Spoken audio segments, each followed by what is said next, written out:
Norberto Bobbio avança então na reflexão sobre esta natureza do poder político, democrático, em contraposição à perspectiva de exercício do poder autocrático.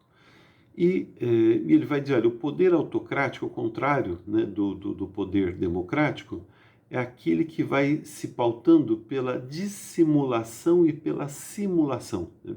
Ou seja, esta dinâmica própria do poder autocrático, que, diga-se passagem, vai tensionar o próprio poder democrático, ela se dá neste jogo da dissimulação, da dissimulação e da simulação, ou seja, do disfarce em relação ao que realmente ocorre em termos de relações políticas, quais os interesses que estão em jogo, né, como que essas relações vão se articulando com os grupos, com as classes sociais, etc.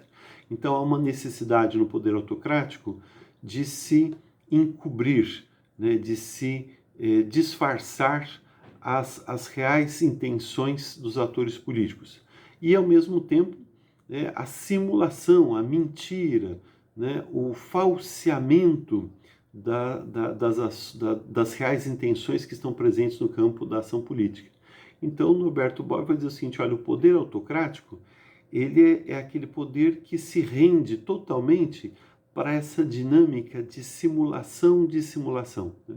E aí ele vai até trabalhar a questão do arquétipo, né? Ele vai dizer, olha, né, o autocrata, ele evoca o arquétipo, né, a figura originária de simbolização do pai e do médico, né? Então, quem que é o governante? O governante é o pai e nesse sentido, os governados passam a ser a criança, ou seja, o pai, a criança não sabe tudo aquilo que o pai sabe, a criança não tem a capacidade que o pai tem, por isso não é dada à criança o direito de conhecer as reais intenções do pai, ela tem que confiar cegamente na orientação do pai. Então, este arquétipo, né, do pai com a criança é o que vai caracterizar, por um lado, a perspectiva do poder autocrático. De outro, o arquétipo do médico.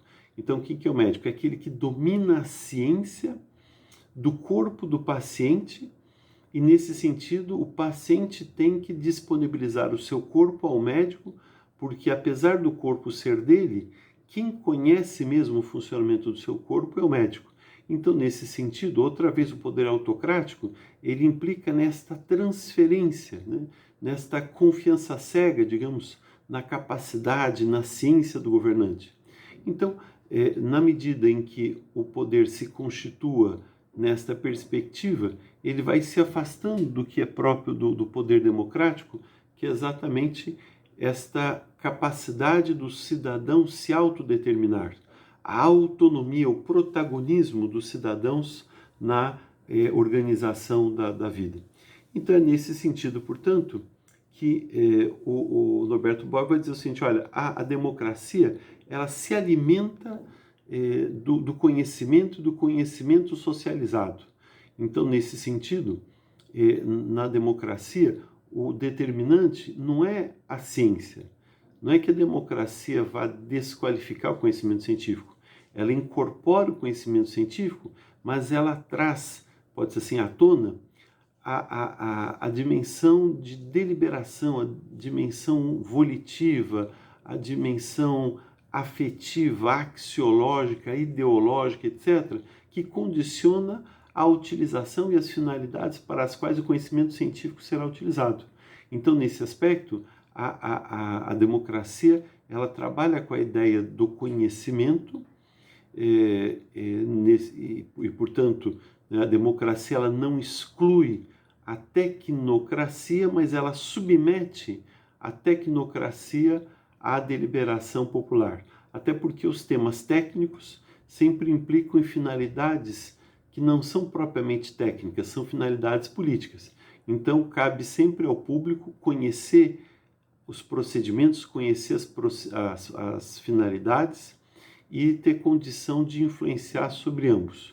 Então, nesse sentido, é que o poder democrático ele não exclui o conhecimento científico, mas ele, digamos assim, o suprassume num patamar mais elevado, o patamar da deliberação pública das questões coletivas.